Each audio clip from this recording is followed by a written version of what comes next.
Okay guys, so this is the start of my DIY shed build. So in this video I'm going to be walking through the entire process of me building a 12 by 12 shed totally by myself with no experience. This first part here is me laying out the foundation. So I used helical piles that go down 5 feet with two 2x6s across each. So here I'm just kind of planing it down to make sure things are level so that I can sit the floor across these without them rocking very much. This was pretty stressful because I've never done this before and I wanted to save money from pouring a concrete pad. But with a little tweaking and a little shaving down with the planer, you can see here I got everything pretty flat. One thing to mention is I did treat all the cut ends of this, because this is pressure treated wood, with that stuff that kind of reseals it so it's safe for moisture again. So here I'm just laying down 12-foot 2x6s. These is going to make up the floor joists, one on that end and one on the other. I'm just kind of laying everything out to kind of see what it looks like, see how level it is. At this stage it was kind of just level enough because these all weren't perfectly straight boards. I just built like a little holder under these to keep the ends up while I screwed them in, and here I'm just marking off 16 inches on center for each one. That's my little puppy who kind of distracted me throughout this process that took multiple weeks. Here I'm measuring diagonally across just to try to see if the frame for the floor is square. Once I attached all the joists, I shimmied it around a bit anyways, but just to kind of get a feel for how square it was. So here I'm using, it's a Metabo framing nailer with ring shank nails. I think they're 3 1/4 inch. That's all I could find at the local hardware store. Basically all the tools I'm using here are either Ryobi or very cheap Home Depot stuff that's more or less available to anyone watching this video, I would imagine. Alright, so I just wanted to show you this. So I built these helical piles and I did my best to square them up, but as you can see, after I put the floor on, they weren't perfectly square. So after talking to some construction buddies, they said that as long as most of this is sitting on this and there's a little bit of overhang, it should be fine. And you'll see as the video goes on that seemed to be the case, at least for now.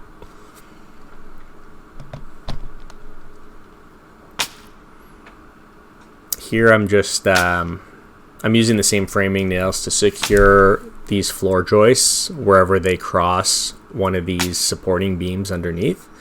Just shooting a nail in on either side just to, in my mind, prevent the floor from sliding around once it was all squared up. I don't know how necessary these were, but I figured might as well. I used these joist hangers across all the floor joists. And I'm just using the Simpson strong tie, I think they were 1.5 inch nails to secure them. So I insulated the floor on this. I just used 1/2 inch foam insulation. So here I'm just building little hangers. So the insulation, I'm measuring it out, cutting it, and then hanging on these hangers so that they are nice and near the top of the floor for when I put tape over the edges. I just marked a line with a pencil and then cut it with a utility knife and a level. It cuts pretty easy, as you can see here. Once you get through the foam, you just kind of cut through the metallic part and it falls right off. Yeah, so I went through this for every cavity between the joists. They were all kind of a little bit different because of the bowing of the wood, but it was pretty straightforward. It took a little while because it was kind of tedious work, but as you can see, you just kind of work your way through and try not to cut off more than you need so it fits snugly, and this is what that looks like. Looks pretty good if I do say so myself. I planned at some point to insulate the inside of the shed, so I figured doing the floor, at least the little bit of R value would help if I do decide to insulate the inside. And then here I'm just using tuck tape to seal the edges. Once that was done, ready to throw the floor up. I think this was 3/4 inch tongue and groove. I figured that would be a good thickness to bear, the weight of tools, equipment, me walking around using this as a workshop, that type of thing. And I just screw them all in.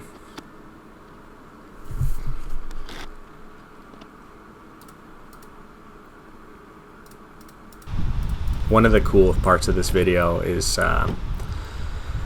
I read a lot on Reddit and stuff about types of tools. Like 90% of the tools I used in this video were really cheap Ryobi 18-volt tools, and I have to say, if this isn't a shining endorsement of not needing Milwaukee or super expensive tools to get something like this done, I don't know what is. I found them all great. Even, you'll see in a bit, the circular saw I used is their I think their smallest model, and it was just fine. Alright, so here I'm laying out the bottom top plate and then the studs for my first wall. So basically the bottom and top plates are just 12-foot 2x4s, and then here I'm marking out, I believe my 3 walls were all 7 feet tall because it was a lean-to style shed that I'm building, as you'll see later in the video. So I'm just cutting these down to size.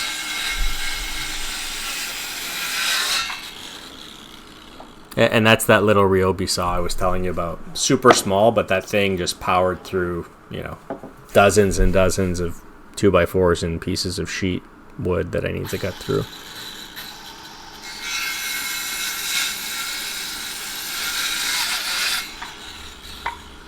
So I think that saw is 5.5-inch blade, or whatever the small size Ryobi is, and that's the stock Ryobi blade. It was more than fine. It wasn't like a fine tooth blade or anything, just meant for like rough cutting construction lumber, which is exactly what I needed.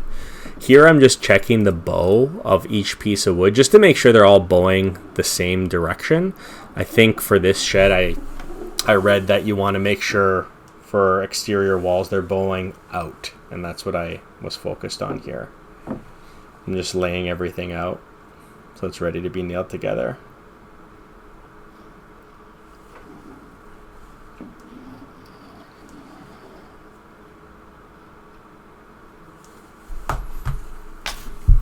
And then away I went with the nailing. So I just did 2 at the bottom of each stud.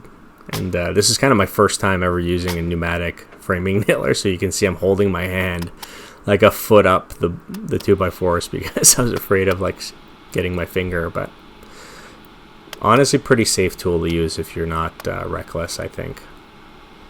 I just tried never to stand in line of fire.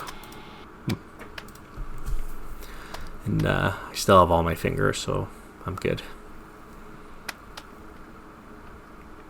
So just before doing this, I marked out 16-inch on center, just like I did for the floor. And I marked the center as well as each edge, just so I had like an exact reference of where to put these 2x4s. It made it really, really helpful when nailing everything together.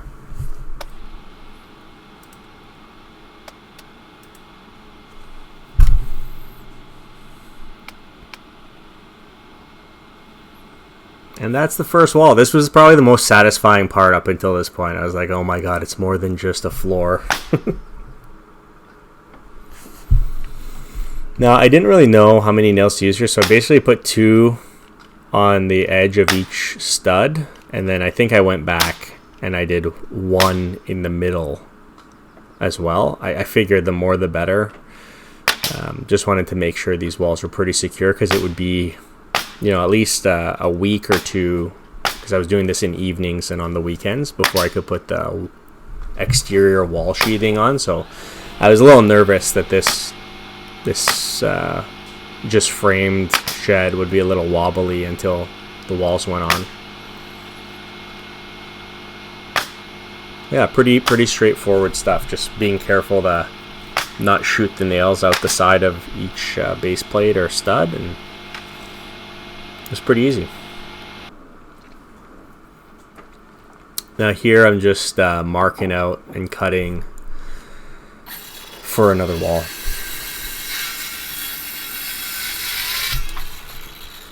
And I tried to keep as much of this in the video as possible, but a lot of this build was just stuff like this, measuring out repetitive cuts.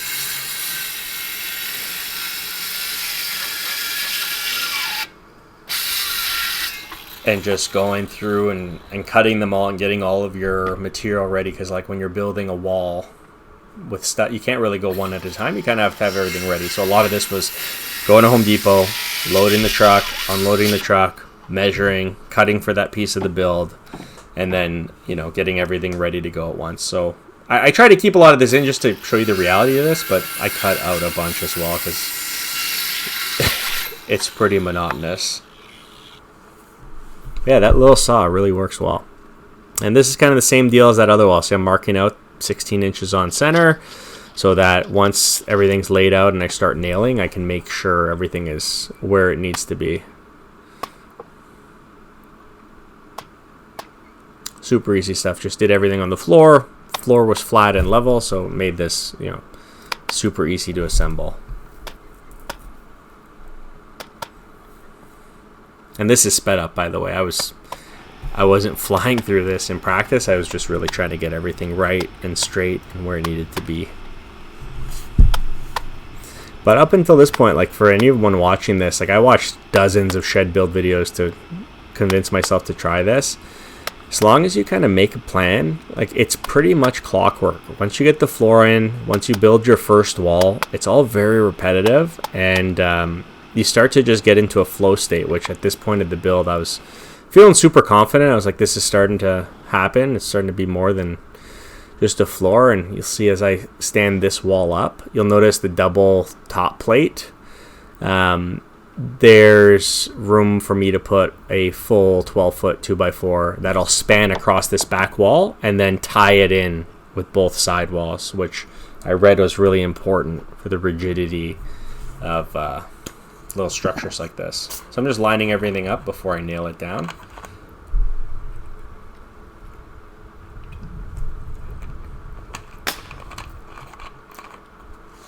I just kept one in there to make sure it was kind of square at the corner.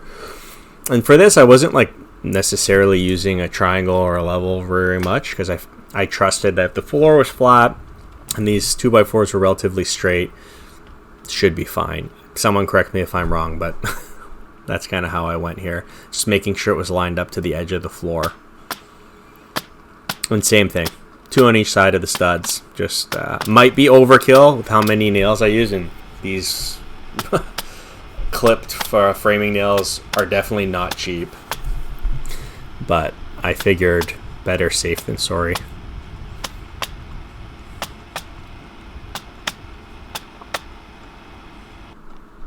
There's a second wall. How cool is that? Look at that. Beautiful. I was so happy at this point. Doesn't seem like a lot, but up until this point, it was pretty backbreaking carrying all the. Like, this is the bulk of the lumber for the project. Like the floorboards were super heavy. Getting all these 2x4s from Home Depot to my backyard, it was a lot of work. So here I'm doing the same thing. I'm checking how the boards are bowed, making sure they're all bowed the same way when I, you know, set them up for the wall.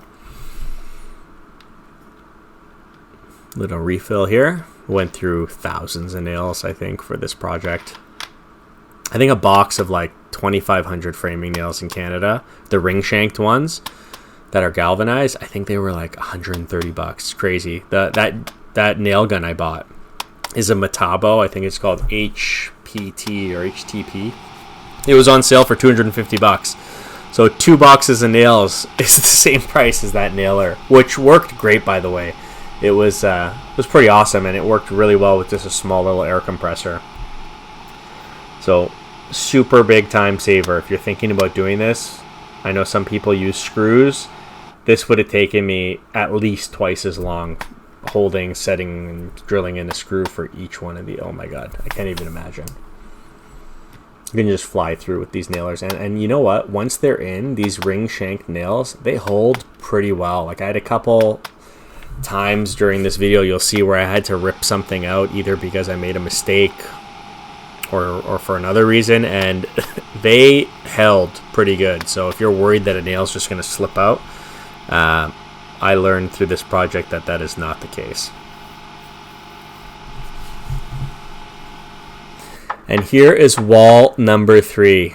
And this is kind of funny, this part. So I'm exhausted at this point. I'm just kind of trying to get this thing flush with the edge. And dumb me didn't realize it was going to fall. I was done at this point, but you know, this is what happens when you do things solo. You just got to be careful. Now I'm pulling this sucker back on, worried that it like twisted out of place, but it was good. It was just fine.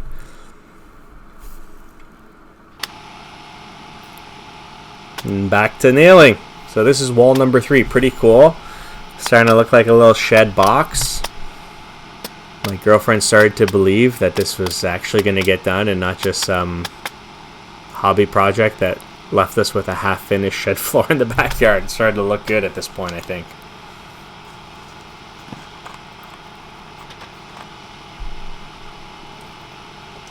And this is what I mean by that top plate. So I just put it across and it overlaps all 3 walls. So when you nail this in, it kind of lends some rigidity from the side walls and transfers that to the back wall and makes this whole thing, especially when you put the front wall on, really, really pretty solid even before the sheathing goes on. And from what I've read and from talking to friends, this top plate, double top plate, super important. Something you shouldn't skip on a shed build. And I was just trying to nail the plates in above the studs, just so there was, if they did go down past the 2 stacked 2x4s, they would bite into something.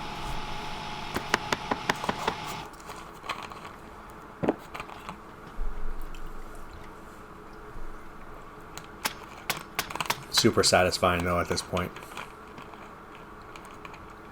I don't know what the nail count is. I should have put a little nail counter on the screen. Probably at like, I don't know, 400 at this point. I just made sure to make sure it was connected not only at the base and across the top plate, but I tried to make sure every corner had some nails going from wall to wall just to keep it nice and tight.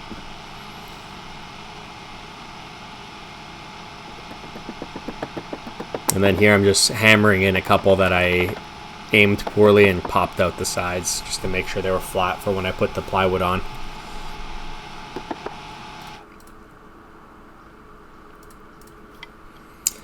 Here's another day, ready to do the front wall. So here I'm just, I'm measuring out, this is actually plywood. So I didn't know this, but dimensional lumber, if you stack 2 2x6s or 2x4s on top, the width is not the same as the height. So you see here I just wedged that little, I think that was a 1/2 inch or 1/4 inch piece of plywood. I wedged it between the 2 pieces I was using for the door header and the window header, just to make sure that it was the same width of a 2x4, because they're not actually 4 inches wide, right? So, or excuse me, they're 1.5 inches thick, right? So that's only 3 inches, and you need a little bit more to make it the same width as it is deep, I guess. You know what I mean. So here again, just slicing down the boards for the front wall. And this wall, so it's a lean-to shed, so the front wall is going to be about 2 feet and a bit taller than the back wall. But I'm framing the front wall the same height, so I could use the same 8-foot 2x4s for the framing. And then I saw another video online where you just build a box for the extra 2 feet, and that's what I did. So here, you can see I'm just laying out, so this wall is the wall with the door and a window. So from what I read online for these windows, just make sure you give it, I think it was 1/4 inch on each side of play. So it works out to be a 1/2 inch up, down, or side to side. And that's what I'm doing here. I'm just, you know, framing around the window. Take your time on this part, because like what I can tell you is from my own experience, I was exhausted doing this, and sometimes you kind of get into amnesia where you're measuring and you think you have the right measurement but it's wrong. But double measure everything so that you're not wasting wood here, and then everything will come out nice at the end. Especially when you're doing it like I was, where I had an idea in my head of what I wanted to build. So as you're going, just make sure these measurements make sense against, you know, what the rest of the structure looks like.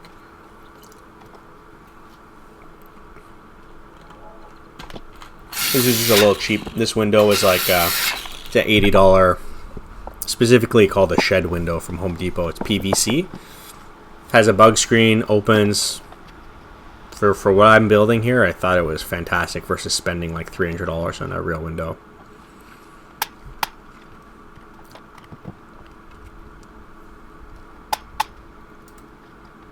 Here's health and safety. Coming to check out that everything is okay. Give it a little tug on the corner there. I think she approves. Just making sure I'm not clocking any overtime. You know, as she does. Monitoring, making sure everything's safe and okay.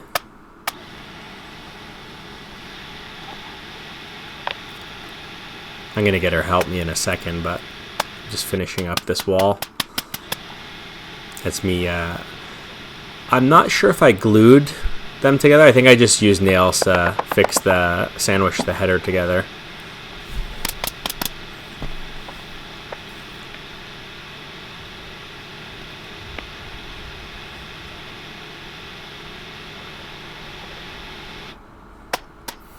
Just use my health and safety inspector to put her foot down on the base of the wall so I could nail it in without it sliding apart. Yeah, same thing for the jack stud and king stud around the window, the hole for the window there.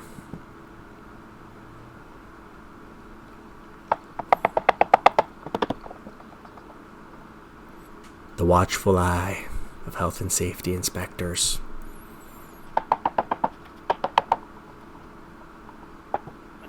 She'll be back.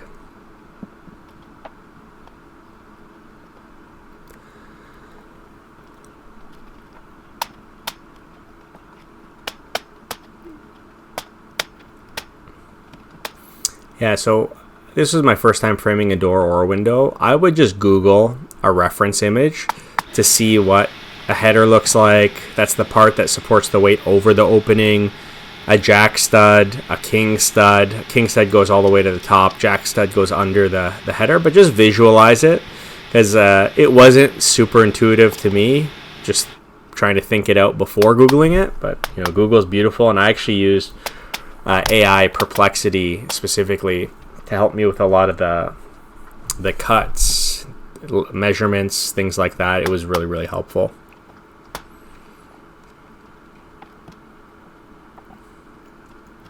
So this window area is almost done. Banging in a few more nails.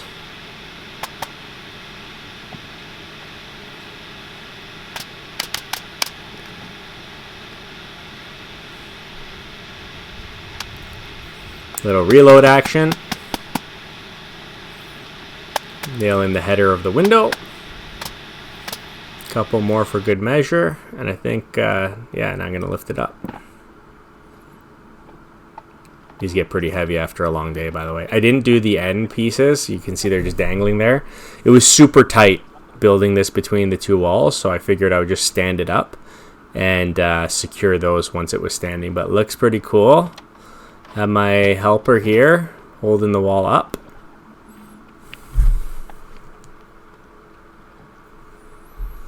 And just going up there to get these last two studs attached.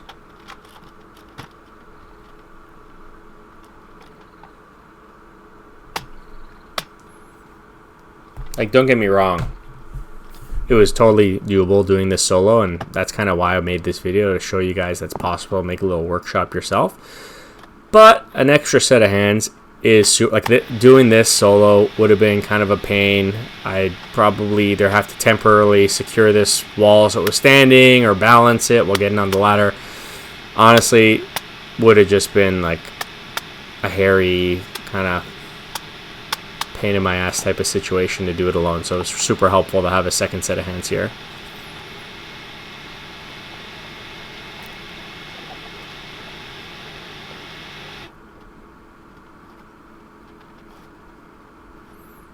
Okay.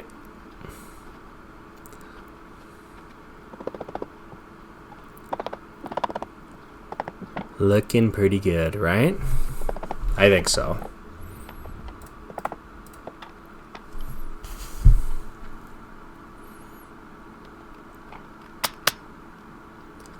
Yeah, same deal.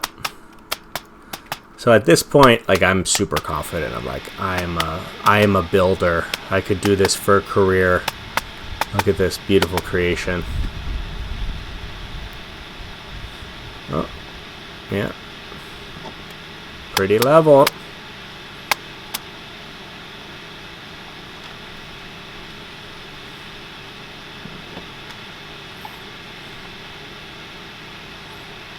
And that's the other thing, like, as I did this, so before, like, the planning phase, I was super, like, how do I make sure this is perfectly square? What's going to happen if it's not? From what I learned through my experience and also talking to people who knew better, nothing's perfectly square. So the confidence was just building as I went through this process, because you realize that as long as you're doing the right things and generally there, you know, this little 12 by 12 shed is not going to fall over because it's not a perfect square. Yeah, see, that's the front header, overlaps the sides. It's going to be a nice strong front wall. I thought it looked so cool at this point with the 2 window and door openings.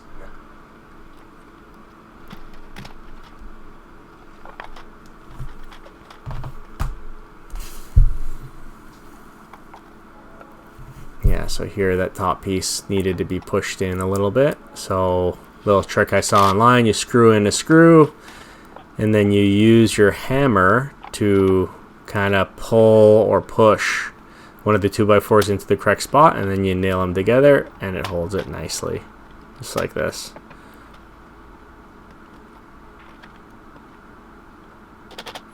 And then I think I broke that screw taking it out, so I just hammered off the head.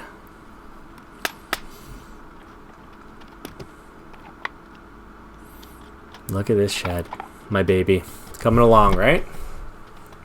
So I know this video is only like 40 minutes to an hour long, but this whole process, doing it solo, this includes trips to Home Depot, unloading materials, all that, probably took me, I would say, 5 or 6 8-hour days, working 8 a.m. to like 4 or 5 p.m. solo. Like, I had, other than, as you could see, my health and safety lady there coming and checking on me, zero help, right? So keep that in mind. So this was done over a couple weekends, couple little working sessions during the week after work in the evenings, but very doable to get this done in like a month. You just got to be kind of like, this has to be, for me, this was my only priority on weekends. Like, this is what I was doing. I wasn't going out, wasn't hanging out with friends. She brought me a nice little brewski. So that's nice. After a long day, having a nice beer, love it. All right, so this is me building that top box on the front. So I said this was lean-to style because I didn't want to deal with building like a gabled roof. So the front wall is just going to be about 2 feet taller than the back wall. And that way the rafters will just kind of span across. There'll be a little slope for snow and water to fall off. And then you'll see later, like the side pieces above the side walls, I just kind of framed that in after the fact, just to give myself something to nail the siding into.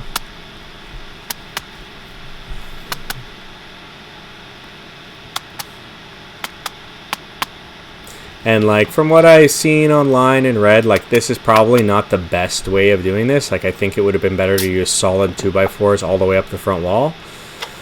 To be honest with you, it's a pain. I didn't like having to strap them down and oh, I forgot about this. So I put this tarp over it. We were experiencing a huge rainstorm, and as you can see, that top piece that I built, the weight of the tarp and all the rain ripped it right off. So this was a Saturday morning, super pissed off.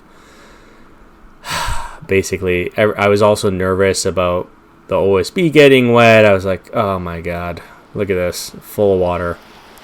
Totally ripped that top box off the front wall, which sucked. I just got all the water out, blew it as much out as I could because it was soaked.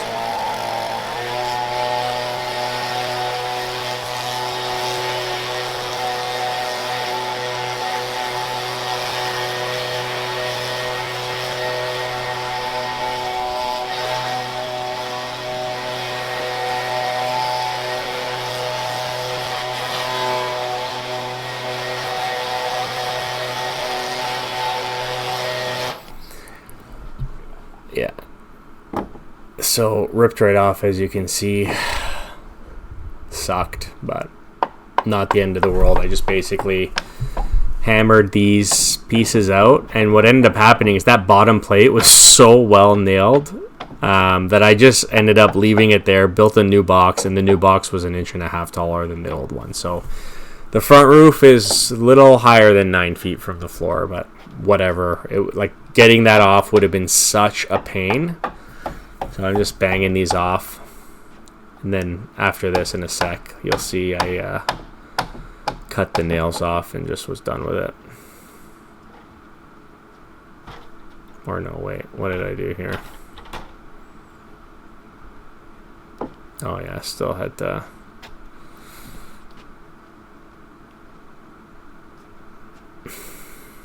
Yeah, this, like, let me just tell you, this was such a bummer. I was making so much progress, and then to have this snap off, I was just like, my God.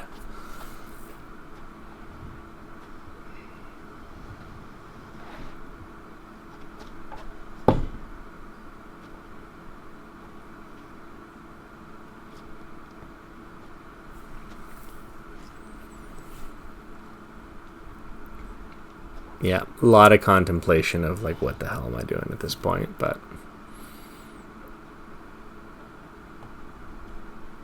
we're there.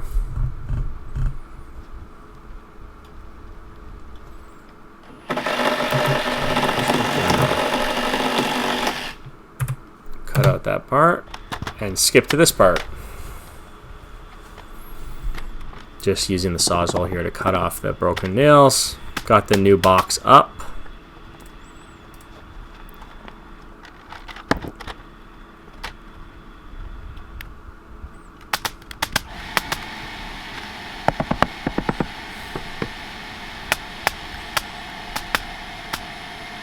So as you can see, that top plate below that top box now has 1, 2, 3, 4 2x4s, but like, whatever.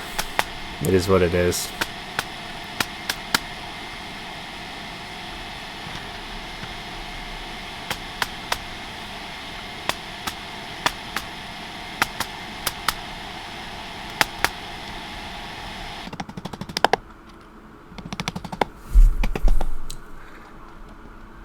And then just for good measure, I bought these, like, I don't know if these are considered hurricane ties, but just these plates to make sure this new front wall that's 4 2x4s tall is strong.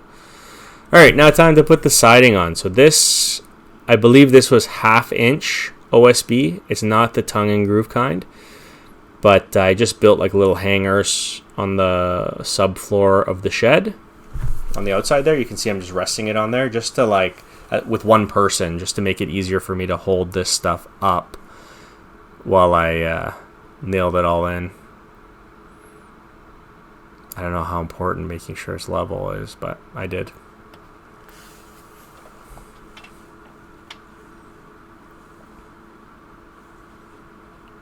A lot of work, let me tell you. Well, we're cooking at this point. So this is the one-man stuff. You got to make sure your tools are near you so stuff doesn't fall over.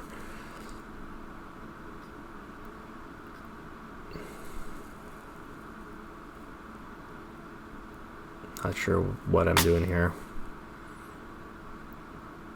Oh, I think I was adjusting the depth setting because this material, I think it was softer than the 2x4, so they were sinking in too deep. So I just adjusted it so they didn't go as low.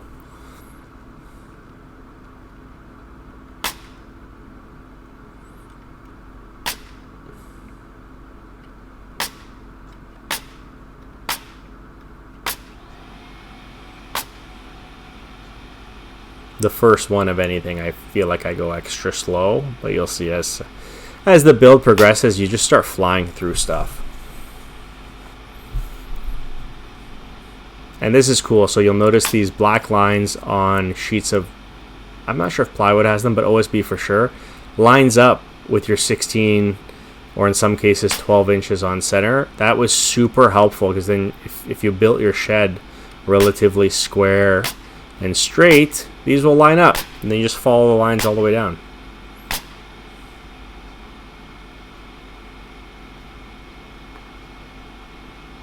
Super easy.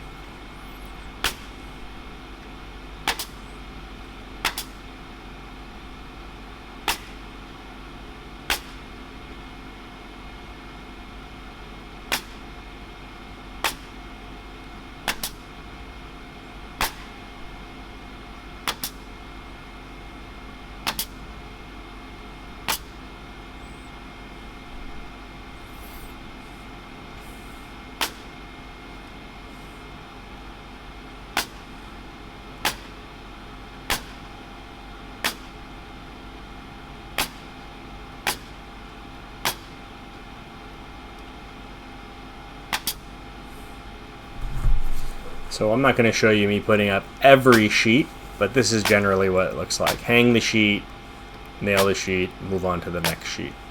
And since my shed was 12 by 12, only have to do minimal cuts because you want to make sure these sheets kind of overlap so you don't have like one seam, I guess, because that's weaker or whatever. But yeah.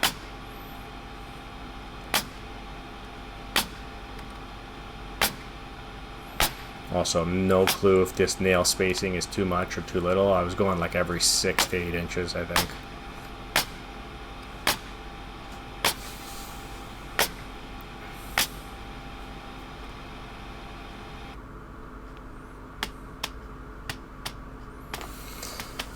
And that is me installing a sheet, and then, you know, flash forward 4 hours and kind of piecing together the little off-cut pieces for the front or on the door and the window, and we are flying along.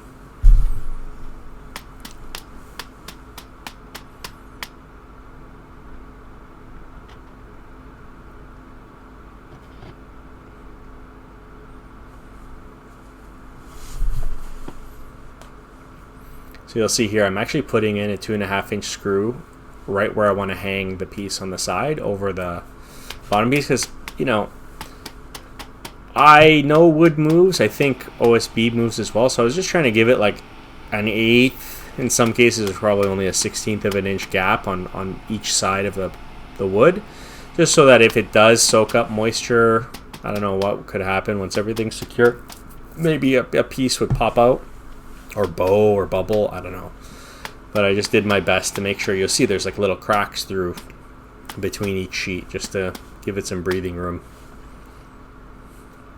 For expansion, not breathing.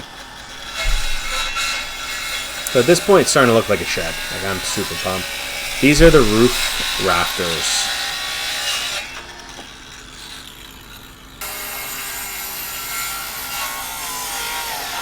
So for the first one, I held it up against the front and back wall of the shed, like across the roof, and just measured to make the front and back kind of in line, parallel with those shed walls. And then here I just used a little scrap piece of wood to measure out a bird's mouth at the front and back so it can sit and notch nicely into the walls. This is probably the crappiest Ryobi tool I own. This jigsaw. Maybe I'm inexperienced, but absolute garbage tool. Didn't love it. Did get the job done, but it was the most painful tool that I had to work with for this whole build, but it worked, and it was like, I think I got it for like 40 bucks. So as you can see, that bird's mouth just lines up. Then I used these hurricane ties, and I used a combination of the Simpson strong tie galvanized nails, as you'll see me hammering in here. And then, you know, after doing a couple of these and realizing it was a pain to hammer into the sides, I used screws.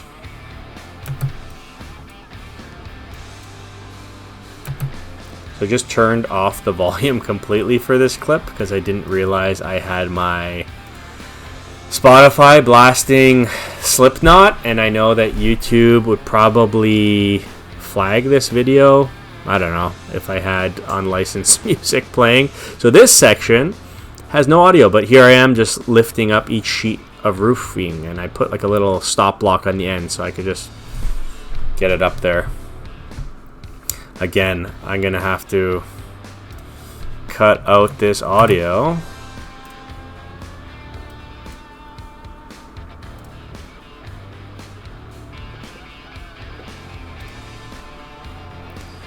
But yeah, so these sections are going to be a little quiet just because I had metal blasting. It would help me get through the day. But I actually built, you'll see here, I'm on this ladder on the side of the back of the roof. I screwed in a block of 2x4 on the left and right side of the ladder so that with nobody holding it, it wouldn't rock side to side as I'm going up and down it all day. I felt pretty safe. I've used this ladder for window cleaning before, but, you know, can never be too safe.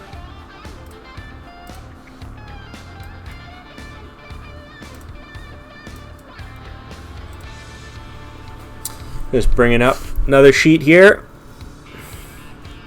I think probably when I edit this video, before I upload. I'll probably put some music that I'm allowed to use into these sections because it's now super quiet and just me talking as I struggle to get these sheets of plywood onto the roof. They are 1/2 inch sheets, by the way. I had heard from a builder friend of mine that you could use, I think, as small as 7/16 or even smaller. But I figured I'm going to be on this roof. We get a lot of snow here. Better safe than sorry. So I just used half inch. And I think that in where I'm at in Canada, Ontario, they were like $30 a sheet. So not super cheap, but also figured pretty good for the task at hand. So I screwed in all these sheets and then I got started putting you can see I'm screwing them all in. Looks pretty good. It's just progressing slowly over the course of a few hours. I use screws for the roof, by the way. And then those edge pieces that are just overhanging, I used my circular saw and just followed the line of the roof frame to cut them all off. Yeah, so here I'm just, this is the drip edge. So just kind of snipping that with some metal clippers. And this I put on before any underlayment. Yeah, so I'm just hammering that in with the same Simpson nails. The front as well. The side.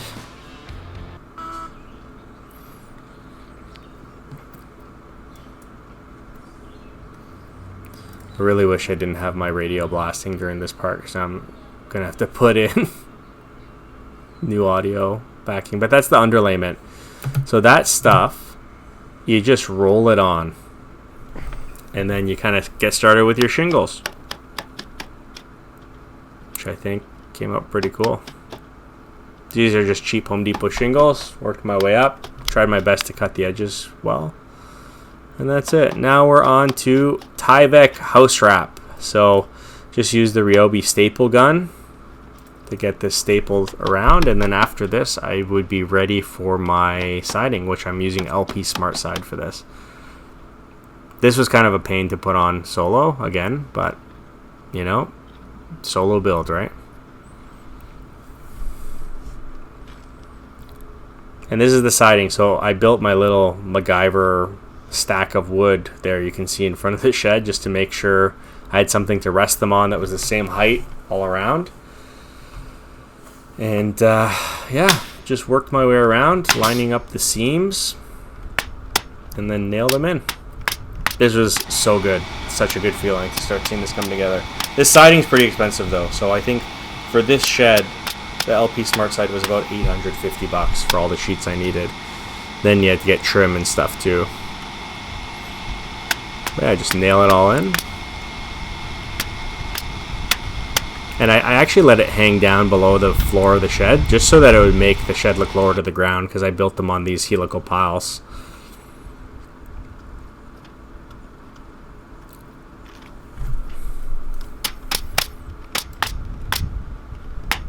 Yeah, look how cool that looks. They just lock in. Really nice. I think if you're using these for houses, they say you're supposed to silicone the seams between the different sheets, but I painted this, you know, it's a shed. I didn't do that. I also didn't really cover the nail holes with anything other than paint. I know you can probably plug them if you wanted to, but I thought this looked pretty sweet.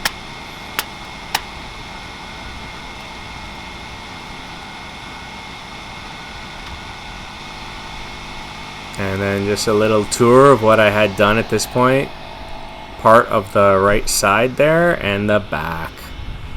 And then you'll see I didn't go all the way to the edges just because the shed walls were a little bit wider. So that they sell a trim kit for this as well. Different widths that you can attach, and you'll see right here. That's the finished product. So I painted it with outdoor latex paint. Got the window in. I built that door out of plywood and 2x4s. Got some hinges.